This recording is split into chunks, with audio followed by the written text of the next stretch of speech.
কিন্তু কেউ যদি একদিন সেমিনার করতে চান আমি করতে খুব আগ্রহীত। কোরআন নিজেকে কখনো আইনের বই বলে নাই।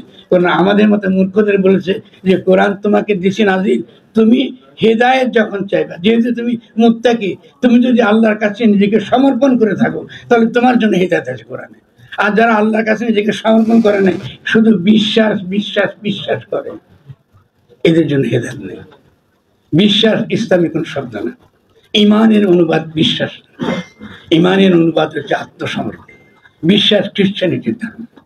2 নম্বর হচ্ছে যে আধুনিক রাষ্ট্র যদি আমরা নতুন করে ভাবতে চাই, তাহলে আধুনিক রাষ্ট্রের যে ভিত্তি তথাকথিত রাষ্ট্রের সার্বভৌমত্ব, এই যে সার্বভৌমত্বের যে ধারণা, রাষ্ট্র আমাকে আদেশ দিবে, রাষ্ট্র আমাকে আদেশ দেয়, রাষ্ট্র আমার জন্য আইন তৈরি করে, এগুলো সবই খ্রিস্টীয় ধর্মতত্ত্ব থেকে এসেছে। ফলে খ্রিস্টান রাষ্ট্র আমাদের আদর্শ রাষ্ট্র হইতে পারে না। আধুনিক রাষ্ট্র শুধু ফ্যাসিজম না, এই যে তথাকথিত সংবিধান, এই যে এটা খ্রিস্টীয় একটা সংবিধান, এখানে সার্বভৌমত্বের ধারণা খ্রিস্টীয়। আর আদেশ ভিত্তিক কোনো কনস্টিটিউশন নাই। ইসলাম আদেশ ভিত্তিতে কনস্টিটিউশন চলে না। আপনি একমাত্র যার কথা আত্মসমর্পণ করেন সে হচ্ছে আল্লাহ। আর আল্লাহর সর্বশ্রেষ্ঠ রচনা কি? আল্লাহ সর্বশ্রেষ্ঠ রচনা মানুষ। ফলে মানুষকে যত বড় অধিকার দিয়েছে কোরআন, আর কোনো ধর্ম এত বড় অধিকার দেয় না। তাকে বলছে তুমি খলিফা, তোমার আমি দুনিয়ায় পাঠিয়ে দিয়েছি, তুমি আমার খলিফা, আমার সৃষ্টিকে রক্ষা করার দায়িত্ব তোমার, আমি তোমার পাঠালাম দুনিয়াতে। তো আপনি যখন যাবেন, আপনি যদি বিষ ব্যবহার করেন, এই যে শহর গড়ে তুলছেন মাসুদ, এই শহর কি ইসলামী শহর? এটা কি তার বন জঙ্গল পশু পাখি যারা তুমি সৃষ্টি করেছেন, জীব অনুজীব, তাকে রক্ষা করবে এই নগরায়ণের পদ্ধতি?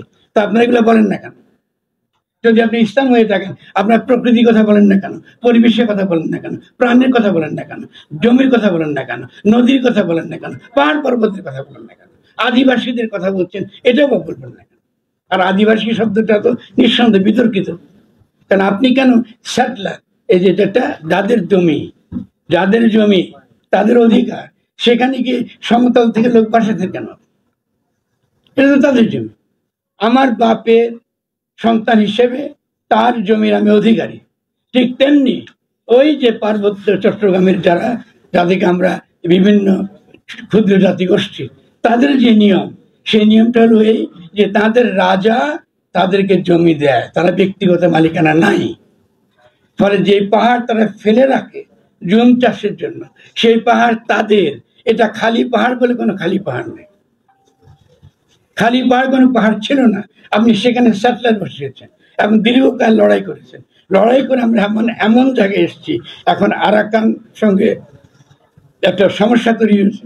আরাকান আর্মি এসেছে, ওকে চীন ওখানে আছে, ওখানে একটু সীমান্ত দিয়ে গেলে বাংলাদেশে কোনো নিয়ন্ত্রণ নাই। সেনাবাহিনীর ভাইরা এখানে আছেন, তারা আমার চেয়ে ভালো বলতে পারেন। ওখানে হাসিনা দীর্ঘকাল ওখানে ছিলেন, আপনি জানেন। ওখানে কি আপনি মনে করেন বাংলাদেশের সেনাবাহিনী যে একটা অত্যন্ত দুর্বল একটা সেনাবাহিনী, তার কোনো ক্ষমতা আছে রক্ষা করার? তাহলে আমাদের দরকার একটা গণপ্রতিরক্ষা ব্যবস্থা। আমাদের লক্ষ লক্ষ যে নাগরিকদেরকে তাদেরকে সামরিক শিক্ষা দেওয়াটা আমাদের অতি জরুরি একটা কর্তব্য। সেনাবাহিনী একটা দুর্বল প্রতিষ্ঠান, সেনাবাহিনীতে দুর্বল দীর্ঘকাল ধরে, আজকে থেকে না, যেদিন থেকে শেখ মুজিব রক্ষী বাহিনী চাইছিল, স্থায়ী সেনাবাহিনী চায়নি। আমরা তো ওই ভুল থেকে এখনো বেরিয়ে আসে না। আর কথা খালি সেনাবাহিনীর বিরুদ্ধে আমরা গালিগালাজ করি। সেনাবাহিনী বহু দোষ আছে, আমাদের দোষ নেই। তা আপনি এটা করার পর আমাদের যে বৃহত্তর যে প্রতিরক্ষার যে স্বার্থ, সেই প্রতিরক্ষার স্বার্থে তো আমরা কিছু বলছি না।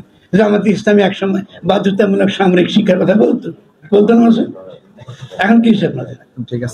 আপনি ঘুমাচ্ছেন আপনারা এখন? কেন আপনারা ঘুমাচ্ছেন? আপনারা তারা আজকে জনগণ আপনাদের প্রতি যে আস্থা দেখিয়েছে, আপনারা সঠিক রাজনীতি করুন। শেষ যে কথাটা বলে আমি শেষ করবো, সেটা হলে আমি বলি, আমার যারা জামাতে ইসলামী আছে বন্ধুরা আমার উপরে রাগ করে, কারণ এইবার আজকে আমি একটা সত্য পাবলিক কথা বলবো, যে যার সঙ্গে আমি এই কথাটা বলেছিলাম বহু বছর আগে, তিনি মরহুম, তার মাগফিরাত কামনা করি। তিনি ছিলেন মীর কাসিম ভাইকে বহুদিন আগে বলেছিলেন, 11 ঘটনার আগে, যে কাসিম ভাই, যদি আমরা আসলে এই যে ইসলাম বনাম বাইনারি, এই যে তথাকথিত সেকুলারিজম বাইনারি আমরা যদি বন্ধ করতে চাই, তাহলে প্রথম কাজ হচ্ছে যে আমাদের ইসলামীকে দয়া করে নামটা একটু বদলান। কোনো জনগোষ্ঠী, কোনো রাজনৈতিক জনগোষ্ঠী, কোনো স্বাধীন চেতা জনগোষ্ঠী তাদের বিরুদ্ধে যেই নামে আমি বিরোধিতা করেছি সেই নাম আমি টিকিয়ে রেখে আমরা আসলে বাংলাদেশের জাতীয় রাজনীতিতে কোনো ইতিবাচক ভূমিকা আমরা রাখতে পারবো না। জামাত ইসলামের অনেক ইতিবাচক ভূমিকা আছে, কিন্তু এই একটা সমালোচনা, এই একটা কালো দাগের জন্য আমরা আগামী দিনে যে পসিবিলিটি আপনি নতুনভাবে ইসলামের যে পুনর্জাগরণের যে ইতিবাচক লক্ষণ দেখছি, এটা সর্বনাশ হয়ে যাবে। আবারও আমরা ওই ইসলাম বনাম সেকুলার, এরা সব মৌলবাদী, এরা সব সন্ত্রাসী, আবার সে রক গাঁটারা আসছে আমাদের ক্ষমতা, এই কাহিনী আমাদেরকে শুনতে হবে। দয়া করে আমাদেরকে বিপদ থেকে রক্ষা করেন। আমরা যে নীতিতে একটা জনগণকে একত্র করেছি, আমাদের মত পার্থক্য থাকতে পারে, কিন্তু আমরা নিজেরা বসে এইভাবে একসঙ্গে বসে ভাইয়ের মতন বোনের মতন কথাবার্তা বলে আমরা আমাদের সমস্যার সমাধান করতে পারি। মত পার্থক্য থাকা, আমি আবারও বলছি, মতদর্শিক পার্থক্য ছাড়া একটি দেশের জন্য এটা ইতিবাচক, এর মধ্যে দোষ কিছু নাই। কিন্তু কোথায় দোষ? যদি আমরা ভুলে যাই যে আমরা একই রাজনৈতিক জনগোষ্ঠীর অন্তর্গত।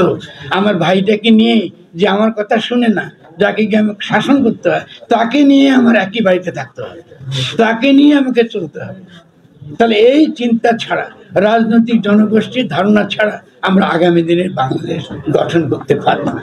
আমাদের এই তরফ থেকে আজকে আমাদের এই সবার তরফ থেকে, আমাদের সকলের তরফ থেকে আমরা ডক্টর ইউনূসকে আবারও শেষ যে কথা বলতে চাই, আমরা আপনার সঙ্গে আছি। আপনি ভাববেন না যে আমরা আপনাকে ত্যাগ করছি বা আপনাকে বাইরে ছোট করার জন্য সমালোচনা করছি। আমরা চিন্তিত, আমরা অত্যন্ত উদ্বিগ্ন।